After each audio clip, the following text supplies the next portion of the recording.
The Pulse of Providence with Steph Machado on WPRI.com.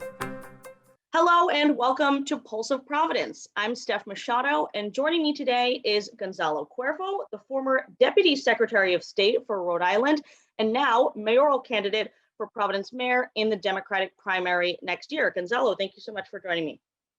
Thank you, Steph. Thanks for having me.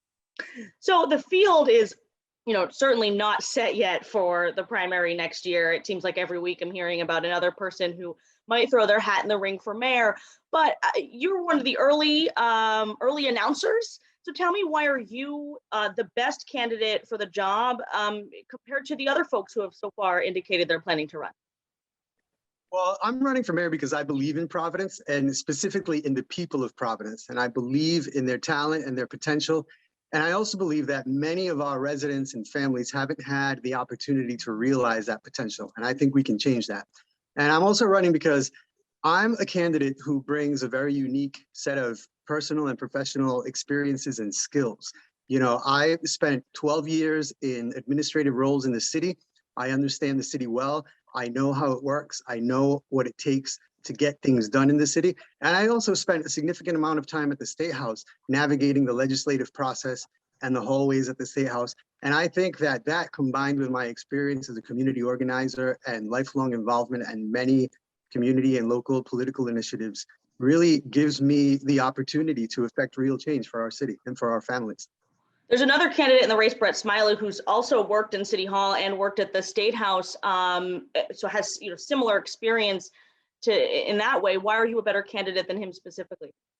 Well, look, I think he's fantastic, but I would tell you that I spent 12 years under two administrations working in a variety of roles, really getting to know the city, getting to know the people of Providence, being profoundly involved with economic development issues, with budgetary issues, with personnel issues, with labor negotiation issues.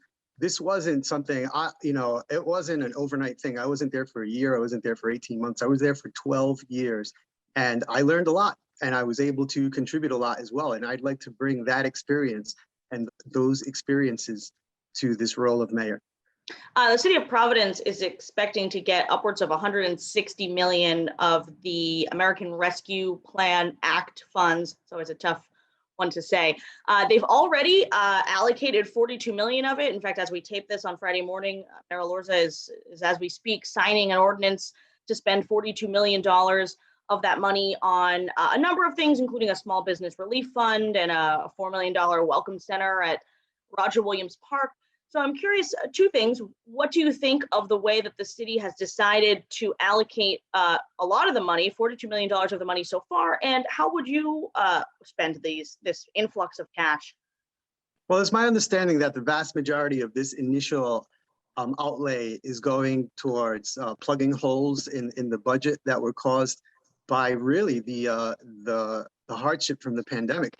And I think we really need to look at this and say, if we had a drop in revenue, if we had a drop in income from fees and from taxes, that comes from our businesses, that comes from our small businesses. And what are we really doing to help those small businesses? What are we doing to help them get back on their feet? So as we look to spend more of this money, I think we need to look at very specific areas, very specific priorities. I think we need to focus on making sure that we're helping our small businesses get back on their feet so that our local economy can bounce back better than ever. I think we need to invest in housing opportunities. I think the city of Providence has a very serious housing crisis, like many other communities across the country. But here in particularly, we've seen this unbelievable expansion of home prices that's really pricing a lot of people out of market, and there's opportunity for growth there. And I think we also need to invest in education infrastructure. I think we need to do more to fix our schools and to make them welcoming environments for our students and for the adults that work there. Since you brought up housing, that was one of my questions for you. Providence, I mean, we all know how hard it is to find an apartment in Providence that's in your price range, whether it's affordable housing or sort of that workforce, middle class level of housing. What would your ideas be to improve the housing situation in the city? I think we need to invest, and we also need to increase density in the city of Providence. I think the city of Providence, we have a lot of opportunities to build to rebuild antiquated housing stock and to build new housing. To particularly when if you look at the city of Providence, there is a huge gap in, let's say, under $400,000 housing units. 400,000 and under. There's a huge need there, and many of our families are getting priced out. Recently I saw a house for sale in Elmwood for almost $500,000 for a 100-year-old triple decker.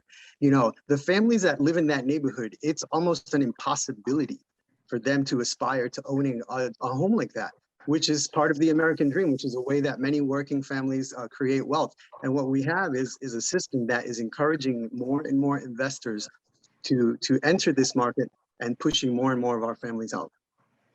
Going back to the city's finances, Mayor Lorza proposed a more than $700 million pension obligation bond to try and infuse some money into the woefully underfunded pension. The legislature declined to approve this before their regular session was up. We'll see if they entertain it in the potential fall session. But what do you think of this idea? And if you don't like it, how would you bolster that unfunded pension liability? So I think the proposal has a lot of merit. Traditionally, public sector finance experts have really shunned pension obligation bonds because what's happened is that the spread between the cost of borrowing the money and what the return on the money is has been so small that it generates this incredible amount of risk. But I don't think there's ever been a time in our modern era where borrowing money has been so affordable as it is now. So I think that this proposal by the mayor should be thoroughly vetted. And if it works, I think it should be absolutely supported. But I think what we have to look at is we have to look at long-term comprehensive solutions. And I think one of the ways that we can significantly impact this structural pension deficit that we carry and will carry in perpetuity is to expand the tax base through encouraging economic development, through building more housing, through generating more opportunities to expand our tax base. We have a very limited tax base. Do you think the nonprofits, the hospitals and colleges that don't pay property taxes should be contributing more? Absolutely. I think we have to look at examples of other communities. We have New Haven and their relationship with Yale, and they've found incredibly creative solutions for the Yale University to contribute to underwrite a lot of the critical services that the city provides without necessarily paying a tax bill. I think there are best practices that we can adopt, and I think that when you have an institution like Brown University that in the heat of the pandemic made $500 million in profit on the stock market while the city is limping along, I think that's a call for action. Where do you stand on tax stabilization agreements? These, for our viewers who might not know, essentially tax breaks that developers get when they're going to do a new development, and for 20 years or so, they get a tax break on that property compared to what full taxation would be. Do you in favor of how the city handles these right now? Well, I think tax stabilization agreements are a useful tool that many cities use to encourage economic development. I think the challenge that we have is that we have relied almost entirely on tax stabilization agreements or TSAs to attract development. And I think what ends up happening, it's like if you have a wound and you put a Band-Aid over it, instead of healing the wound, you try to improve the Band-Aid. And that's what we've been trying to do. We've been trying to perfect the Band-Aid instead of healing the wound. And I think we really need to create an environment that encourages developers to want to develop here, whether or not they have access to a TSA, and to also stop this practice of creating a TSA and then creating a system through which the developer becomes perpetually dependent on it, and the TSAs are renewed and renewed and renewed. Because what we're doing is we're really not expanding the tax base to the degree that we should. And we have seen examples of development that has been done very successfully without TSAs under the right conditions. Right. We often see folks these days saying, I'm not going to build this building unless you give me this TSA. So it seems like it's almost a given when a new. And we've also seen people who apply for TSAs at the end, towards the end of their development project, because it's an available tool when it's apparent that they could have done the project without the TSA. So I think we need to make sure, first of all, that this tool is used wisely, and second of all, that we enforce the the measures that come with the tool, so that we're getting some value out of it other than just saying, well, we gave a developer a break and they built this fabulous building and here we are. I want to move on to the Providence Public Schools. How do you think the state takeover of the schools is going so far, and what might you change about the turnaround? I think the state takeover has not gone well. And I think one of the problems has been that there isn't a sense of openness and trust throughout this process. What we've seen is a lot of finger pointing, a lot of accusations, a lot of negative energy. And I think that we have an opportunity to turn our schools around, literally. Schools that have been failing for generations. They've failed generations of our students. And we're always kind of hoping for this magical solution to fall out of the sky, but we have to look to other communities. If we go not very far into Massachusetts and we look at a city like Lawrence, Massachusetts, that had a fairly successful takeover less than a decade ago, and we look at the way that they approached the process and the way that they connected with stakeholders and the way that they brought in the community and the union and everybody else, and we look at the outcomes of that in a city that has almost identical demographics to the city of Providence, there is a way to get this done. And I just think that this current process has not been effective at all. So do you think the state should end it, give the schools back to the city, or should they continue to see through this 5-year period that they're initially planning to have control? I think that the state needs to begin to demonstrate some results quickly. And if those results aren't demonstrated, then I think that the city should take action, because currently we've lost accountability. You know, there's no accountability by municipal elected officials. There's no accountability to the parents of our students, and there's no accountability to the community. And yet we're still picking up the tab on part of the school bill. So I think that, I think we need to give the state and the stakeholders an opportunity to make some progress. And if we don't see some progress within a reasonable amount of time, I think we need to take drastic action. Where do you stand on charter schools? Do you think they should be expanding, or new ones should be opening in Providence? Or are you closer to the side of the Senate, which proposed a moratorium, actually passed a moratorium this year that obviously didn't pass the House? I mean, charter schools were created or were intended to be laboratories where we could learn best practices to apply in our public schools. And they've been around for 2 decades. And I haven't really seen many opportunities where our public schools have adapted these best practices. I think charter schools are an important tool in a toolkit for education, for public education. And, you know, I get worried when I see large scale operations trying to expand and, you know, hoping to take over significant chunks of our student population, because whether it's intentional or not, this siphons resources away from our public schools. I really like some of the work that the smaller charter schools have been doing, and how they actually do serve as laboratories, and they focus on small communities, and they create very innovative programs and environments that improve the climate and culture of our education. So I think charter schools are an important tool in our toolkit, but I'm cautious, let's say. Cautious. Okay.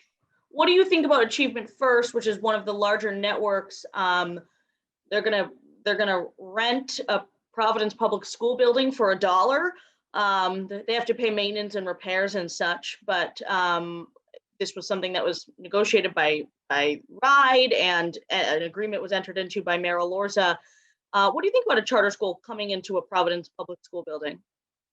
Well, I think if there's an open and public process through which that outcome is achieved, I don't have a problem with that.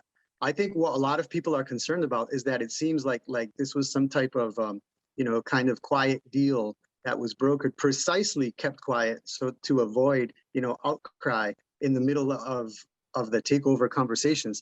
And I think that's unfortunate, because I think that stakeholders should have the opportunity to weigh in on any decision that impacts our children.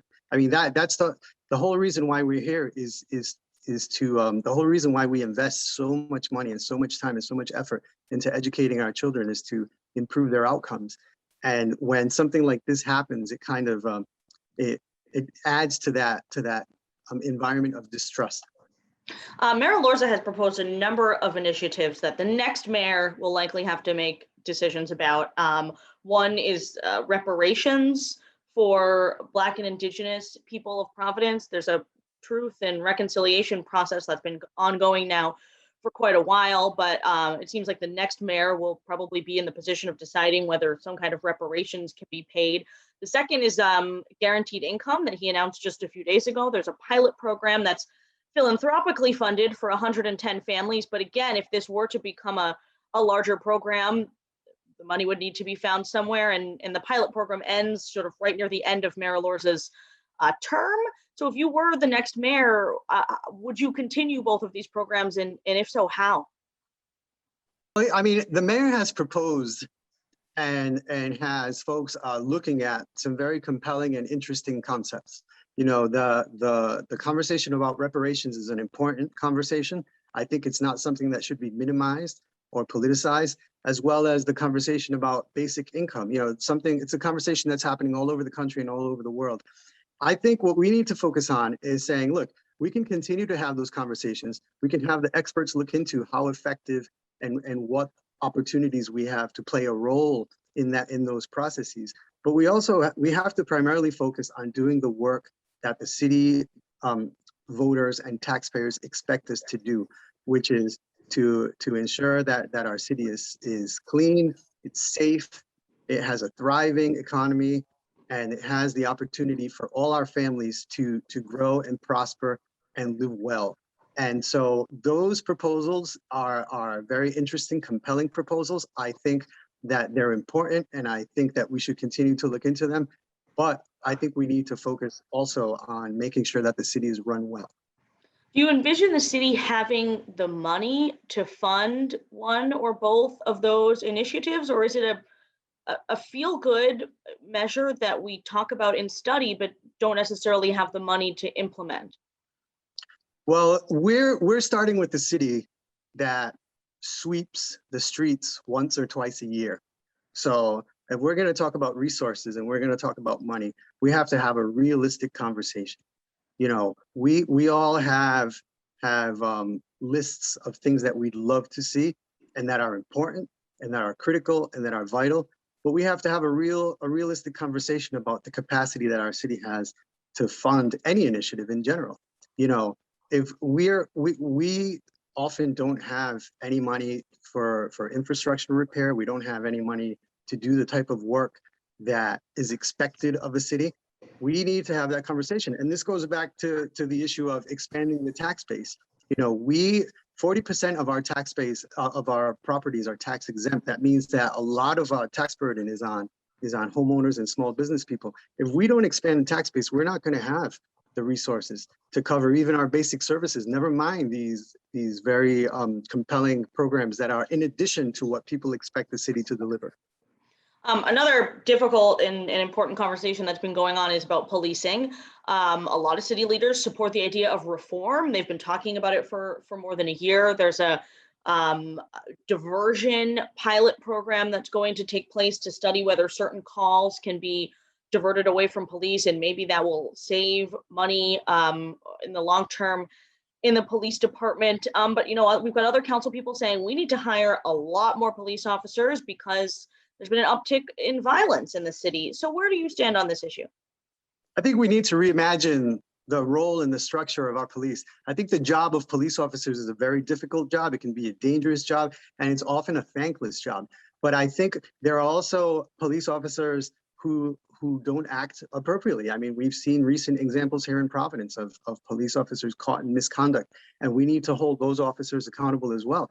And when we talk about there not being enough police officers on the street, if you look at the hundreds of police officers that we have, and you look at any given moment, there are about 20 police officers on a shift covering the entire city of Providence, because so many of our police officers have different roles that they aren't necessarily, you know, patrol. They're not patrol officers. They're not on the street. So I think we really need to reimagine. We've asked our police officers to be mental health counselors.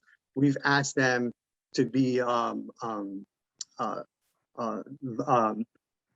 types of ancillary roles that are not what is expected of the police. And then we wonder why why we have all these challenges. I think that we need to be supportive of the police, but we also have to hold our police officers accountable when they engage in misconduct. And we really have to look at the way that our public safety is structured, both through the police, through fire, which, as you know, most of our fire activity is responding to 911 calls and emergency calls. And a lot of that is mental health issues, and a lot of that is triaging. And I think we haven't had that conversation yet. I think what we've been doing is really just kind of kicking the can down the road, and I think that's unfortunate. Should the law enforcement officers' Bill of Rights be repealed? I think it needs to go. I think the law enforcement Bill of Officers, the Bill of Rights, yes, Leobor. Let's call it Leobor. Exactly. I think it really handcuffs our chiefs, not only in Providence, but we've heard from police chiefs across the state of Rhode Island. Because what happens is when you have a mechanism that protects an individual who's behaving poorly, that reflects negatively in the community on the individuals that are doing a fantastic job. And I think that's a hindrance to the work that the men and women of the police department do. I wanted to ask you a question about voting rights, because you did work in the Secretary of State's office and you dealt with the election during the pandemic and a number of voting rights issues over the years. Should Rhode Island's voter ID law be repealed, in your opinion? I think it should be repealed. Now, the challenge is that it has to be repealed by the legislature, and traditionally there hasn't been an appetite to repeal it. I think what we've seen is a lot of people that have bought into this myth of widespread voter ID fraud. That said, Rhode Island has one of the most liberal voter ID laws in the country, and it's actually quite flexible in terms of not disenfranchising voters. But I think the issue is that whenever there's a conversation around this, it kind of devolves into partisan talking points, and that's unfortunate. Ultimately, what we want is every eligible voter in the state of Rhode Island and the city of Providence to participate. And what we've seen is that with or without voter ID, apathy tends to be the biggest obstacle to voter participation. So that's something that we all want to see changed. Let's talk politics and campaigning a little bit.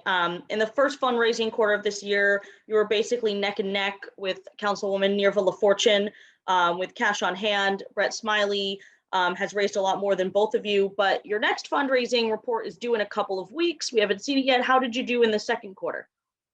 You did fantastic. What are we going to see on the report? We're going to see a lot of contributions from small business people, from residents in the city, from people that are not connected to the corporate democratic machine, and from people who really care about their city and who believe in Providence. Do you think Sabina Matos becoming lieutenant governor and leaving the potential field of candidates in this race helps you, or how does it change the race in your mind? I think it's fantastic that Lieutenant Governor Matos is having a great time in this new role. I think she's a wonderful person. She and I have been friends for decades, and I'm very excited for her.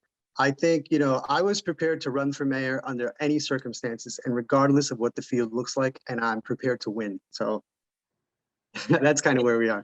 I think a lot of people assumed she was going to run. Do you think that now that she's planning to run for lieutenant governor, there's going to be a lot more folks jumping into the race for mayor? I don't know. I mean, historically, I've been involved in Providence politics for a long time, and usually, at the beginning of the cycle, you can get a dozen or more people claiming that they're going to run. Running is hard. It requires a significant commitment of time and resources. And, I welcome everybody who wants to run. I think it's fantastic. I think civic participation, I spent a big part of my career promoting and encouraging and facilitating civic participation. So I think that's fantastic. But what I can tell you for sure is that I'm going to run, and I'm running, and I plan on winning. How do you think Governor McKee is doing since he took over as governor? Well, the governor has been governor for a very short period of time. And he's kind of, he inherited the tail end of this very difficult pandemic. And I think he's managed it well. And I think it helps that he's had a lot of good news to give and a lot of money to hand out. And I'd like to see how he continues to perform in this role. I mean, I think he's done a good job so far. Will you be supporting your former boss, Secretary of State Nellie Gorbea, in her bid for governor next year? I mean, I think it's fantastic that the Secretary of State is running, and I think she's a very strong candidate, and she's a fantastic candidate. And I'm actually, really focused on becoming the next mayor of Providence. Okay, so we'll ask you that again next year. How do you think Mayor Lorza is doing, and could you grade him on a scale of A to F? Well, I wouldn't grade him because I think that there are a lot of different areas of performance for the role of mayor, and I think that the mayor, in terms of being a caretaker for the finances of the city and managing the city well, and being a person of great integrity and honesty and just an all around good person, I think he's great. I think there are areas where the city still needs a lot of improvement.